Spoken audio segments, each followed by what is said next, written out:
حضرت ابو ذر رضی تعالیٰ عنہ کا ایمان لانا۔ ابو ذر اپنے شہر یثرب میں ہی تھے کہ انہوں نے نبی کریم صلی اللہ علیہ وآلہ وسلم کے متعلق کچھ اڑتی سی خبر سنی۔ انہوں نے اپنے بھائی سے کہا، تم جاؤ مکہ میں اس شخص سے مل کر آؤ۔ انیس برادر ابو ذر ایک مشہور فضا شاعر زباں آور تھا۔ وہ مکہ میں آیا، نبی کریم صلی اللہ علیہ وآلہ وسلم سے ملا، پھر بھائی کو جا کر بتایا کہ میں نے محمد صلی اللہ علیہ وآلہ وسلم کو ایک ایسا شخص پایا جو نیکیوں کے کرنے اور شر سے بچنے کا حکم دیتا ہے۔ ابو ذر رضی تعالیٰ عنہ بولے، اتنی سی بات سے تو کچھ تسلی نہیں ہوگی۔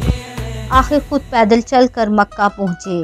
ابو ذر کو حضور صلی اللہ علیہ وآلہ وسلم کی شناخت نہ تھی اور کسی سے دریافت کرنا بھی وہ پسند نہ کرتے تھے۔ زمزم کا پانی پی کے کعبہ اللہ میں لیٹے رہے۔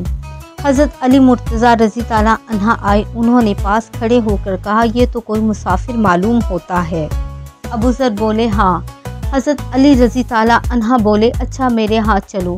وہ وہیں رہے، نہ حضرت علی رضی تعالیٰ عنہ نے کچھ پوچھا نہ ابو ذر نے کچھ کہا۔ صبح ہوئی، ابو ذر پھر کعبہ میں گئے۔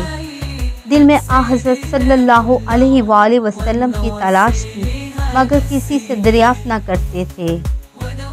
حضرت علی رضی تعالیٰ عنہ پھر پہنچے۔ انہوں نے فرمایا، شاید اپنا ٹھکانہ نہیں ملا۔ ابو ذر رضی تعالیٰ عنہ بولے، ہاں۔ حضرت علی رضی تعالیٰ عنہ پھر ساتھ لے گئے۔ اب انہوں نے پوچھا، تم کون ہو اور کیوں یہاں آئے ہو؟ ابو ذر رضی تعالیٰ عنہ نے کہا، راز رکھو تو میں بتا دیتا ہوں۔ حضرت علی رضی تعالیٰ عنہ نے وعدہ کیا۔ ابو ذر نے کہا، میں نے سنا ہے کہ اس شہر میں ایک شخص ہے جو اپنے آپ کو نبی بتاتا ہے۔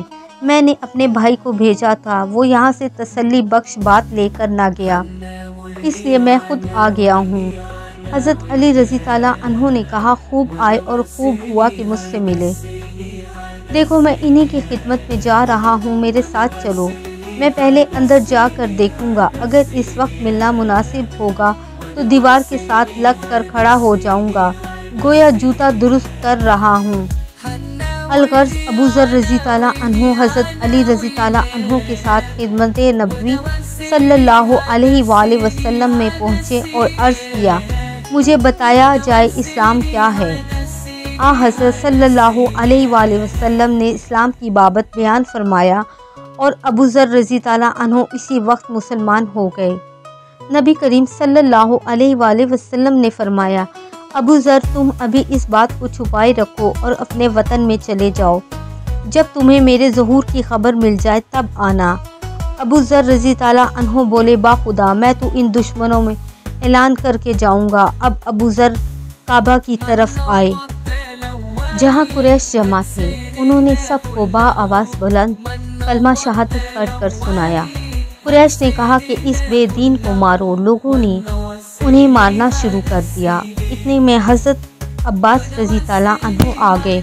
انہوں نے جب انہیں جھک کر دیکھا تو کہا، کمبختو یہ قبیلہ غفار کا آدمی ہے، جہاں تم تجارت کو جاتے اور کھجوریں لاتے ہو۔ لوگ ہٹ گئے۔ اگلے دن انہوں نے پھر سب کو سنا کر کلمہ پڑھا۔ لوگوں نے پھر مارا اور حضرت عباس رضی تعالیٰ عنہ نے ان کو چھڑا دیا۔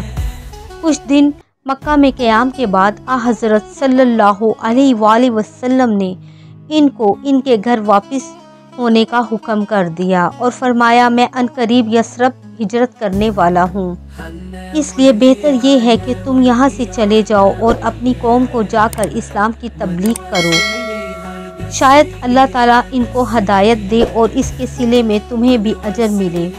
انہوں نے آپ صلی اللہ علیہ وآلہ وسلم کا ارشاد پاتے ہی روانگی کی تیاری شروع کی اور وطن کا سفر شروع کرنے سے پہلے اپنے بھائی انیس سے ملے۔ انہوں نے پوچھا، کیا کر کے آئے ہو؟ جواب دیا کہ میں داعیہ اسلام میں کہ بھائی نے بھی اسلام قبول کیا۔